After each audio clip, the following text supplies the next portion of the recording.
3장은 정치의 마음이라고 이렇게 제목이 되어 있고요. 이렇게 이야기를 하고 있습니다. 나는 갈등이 없는 공공 영역을 상상하지도 염원하지도 않는다. 그것은 죽음이 없는 삶을 염원하는 것과 비슷한 환상에 지나지 않는다. 전체주의 사회에서는 갈등은 추방된다. 물론 갈등은 사라지는 것이 아니라 지하로 쫓겨날 뿐이고 폭력이 강요하는 단일함의 환상이 그 자리를 채운다. 건강한 민주주의 속에서 공적 갈등은 불가피할 뿐이고 어떻게 보면은 장려되어야 한다. 그러니까 네, 제가 그렇죠. 가지고 있던 생각과 이렇게 반대되는 이야기를 네, 하는 거예요. 네. 이제 우리나라 정치 이렇게 돌아가는 거 보면 뉴스를 보면 머리가 너무 지근지근 아픈 거예요. 하루도 그렇죠. 조용한 날이 없네. 네, 네. 근데 어떻게 보면 그렇죠. 그게 정상이다. 그리고 이제 역자 서문에 그런 얘기가 조금 나오는데요. 네. 그러니까 미국인들이 정치에 관심이 없다는 거예요. 관심이 없는데 우리 한국 사람들은 정치에 굉장히 관심이 많대요. 그래서 사실은 매일매일 막 정치 뉴스를 듣고 그쵸. 그거에 대해서 술자리에 가서나 아니면 네. 무슨 소모임에 가서나 가정에서나 식탁에서나 막 이야기하잖아요. 네. 그런데 이 역자가 생각할 때는 미국의 정치에 대해서 이렇게 관심 없는 상태나 우리가 정치에는 관심이 많지만 움직이지 않는 거나 움직이지 않는 거나 같다는 거죠. 거의 뭐 결과는 같다. 그래서 이제 한 나라의 시민으로서 그 시민권을 행사해야 된다. 그래서 이제 거기 시민으로서 참여하는 것을 이야기하고 있거든요. 여기 파커 팔머 저자도 그런 이야기를 지금 하고 있는 거고요. 그래서 우리가 단순한 관심보다는 거기에서 나아가서 그럼 내가 어떻게 행동해야 되고 내가 어떻게 나의 의사표현을 할지 그러니까 시민으로서의 나의 주체성을 살려서 아까 이야기한 뻔뻔스러움으로 내 의견을 이야기할 수 있는 그런 데까지 우리가 좀 나아가야 공공의 선이 살 수 있으리라 생각합니다. 네. 115페이지에 스트레스 상황에서 운동하지 않는 마음은 좌절이나 분노로 폭발할 것이다. 특별히 긴장된 상황에서라면 폭발하는 마음은 그 고통의 원천을 향해 폭탄, 파편처럼 던져질 수 있다. 하지만 고통에 의식적으로 맞닥뜨리면서 마음을 일관성 있게 운동시켜 왔다면 부서져 흩어지는 대신 부서져 열릴 가능성이 크다. 그러한 마음은 잘 끌어안아 고통과 기쁨 모두가 확장되도록 근육을 사용할 줄 안다. 그래서 여기서 보면 그 운동하지 않은 마음, 네. 운동하는 마음, 뭐 네. 이런 얘기를 하면서 보통 어떻게 네. 운동과 마음이 네. 이렇게 붙어 있는가. 근데 네. 우리의 마음이 제대로 이렇게 역동적으로 움직이지 않았을 때 어떤 그렇죠. 결과를 초래하는가 네. 이런 이야기를 잘 네. 하고 있고요. 또한 여기서 그 부서져 흩어지는 대신에 마음을 창조적으로. 마음을 일관성 있게 운동시켜 봤다면 부서져 열릴 가능성이 크다. 네. 적어도 생각해 보면 제가 이제 신앙생활을 20대 후반에 시작을 했는데요. 제 마음이 부서져 이렇게 완전히 흩어진 게 아니라 부서져 이렇게 주님 앞에 마음이 열린 거였어요. 네. 네. 그런 계기가 있었거든요. 그래서 네. 그때 무슨 생각을 했냐면 이 세상이 다 내 맘대로 되는 게 아니구나. 그러면서 나의 세계를 좀 나와서 이렇게 뭐 절대자 이런 존재에 대해서 이렇게 마음을 열기 시작하면서 제 마음을 좀 열기 시작했던 계기가 된 것 같아요. 네. 그렇죠. 이제 보통 이제 기독교인이 되거나 신자가 될 때 그런 경험들을 다 누구나 다 많이 하는 것 같아요.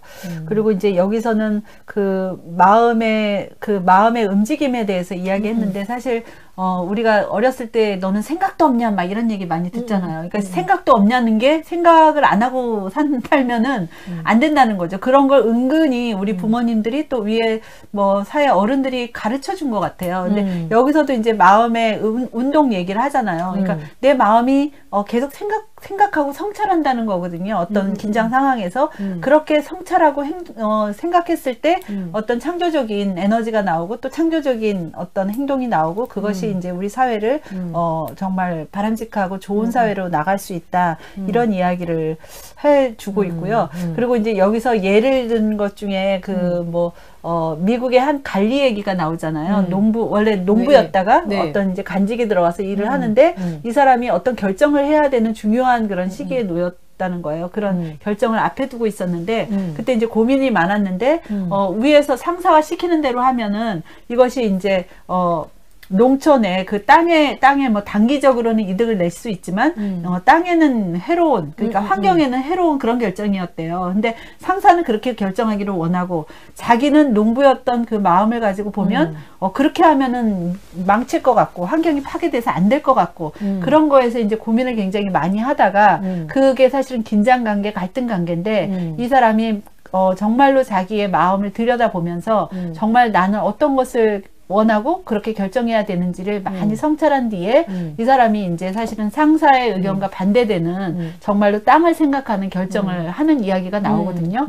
그러면서 이제 거기에서 뭐라고 이야기를 이 사람이 했냐면 나는 상사에게 대답하지 않습니다. 나는 땅에게 대답합니다.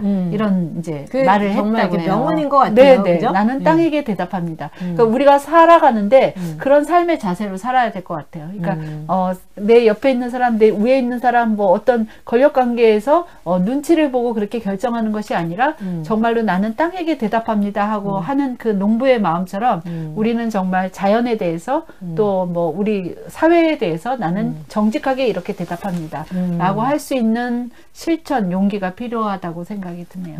댓글에 보니까 릴리스라는 분이 정신 네. 단련을 해야 된다는 건가요? 하고 이렇게 질문을 올렸어요. 네. 예, 어떻게 생각하세요?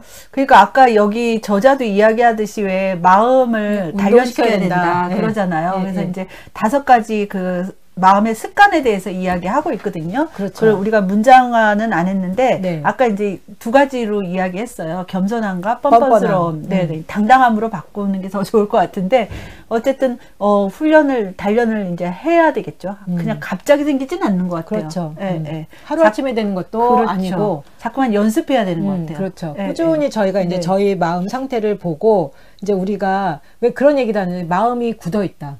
그렇죠. 마음이 굳어 있으면 뭘 봐도 움직이지 않죠. 네, 무감각해질 수 그렇죠. 있죠. 근데 마음이 부드러워지면 이렇게 마음이 네. 이렇게 감동도 받고 동하고 이렇게 열려서 네. 좋은 방향으로 네. 이렇게 일을 할 수 있는 거죠. 그래서 그거를 저자가 비통함의 힘이라고 얘기했던 것 같아요. 그러니까 네. 우리 사회가 사실은 좌우로 많이 나눠져 있고 이렇게 양극단으로 나눠져 있잖아요. 그런 상황에서 어느 한쪽이 옳다 이렇게 고집하는 것이 아니라 정말로 상대방에 대해서 같이 그 사람을 인정하고 그쪽은 아까 이야기했잖아요. 당파는 인정하지만 사악하다고 생각하면 안 된다.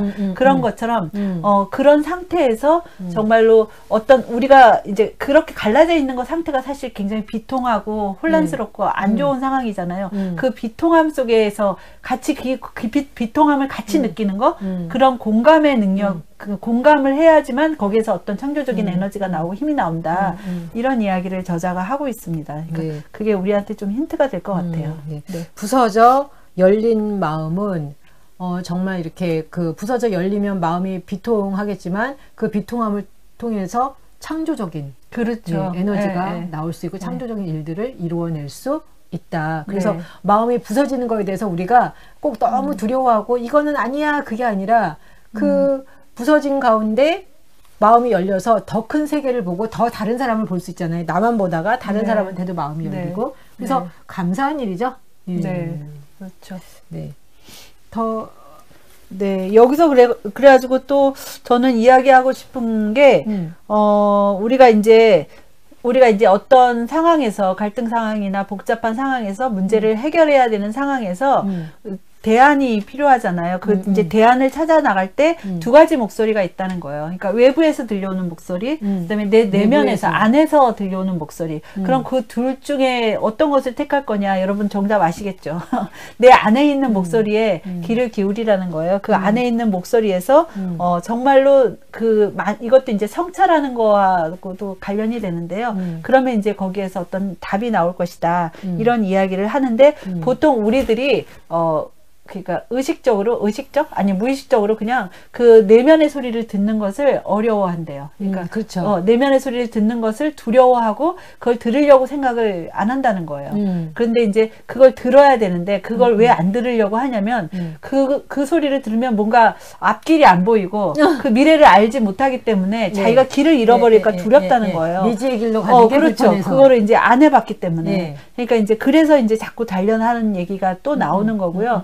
그러면서 우리가 쉽게 우리가 속아 넘어가는 그런 속에서 사회는 굉장히 쉬운 처방전을 준다는 거예요. 치료제를 주는데 그게 뭐냐면 바로 이제 우리가 손쉽게 뭐 희생양을 만든다던가 그리고 이제 어떤 이런 소비주의 문화, 소비주의로 이제 손쉽게 이것만 이것만 있으면, 먹으면 이것만 가지면 다 해결이 돼. 왜 그렇게 내면의 소리를 들으려고 해? 그냥 이제 소비주의 문화나 희생양을 만들어서 거기에 그냥 한 사람을 뭐 공격함으로써 뭐 해결이 돼버리는 그런 이야기를 하고 있는데 그것이 굉장히 저에게는 또 인상적으로 다가왔습니다. 소비주의 문화에 따라서 열심히 사봐도 마음은 여전히 공허하고 공허하죠. 그렇죠.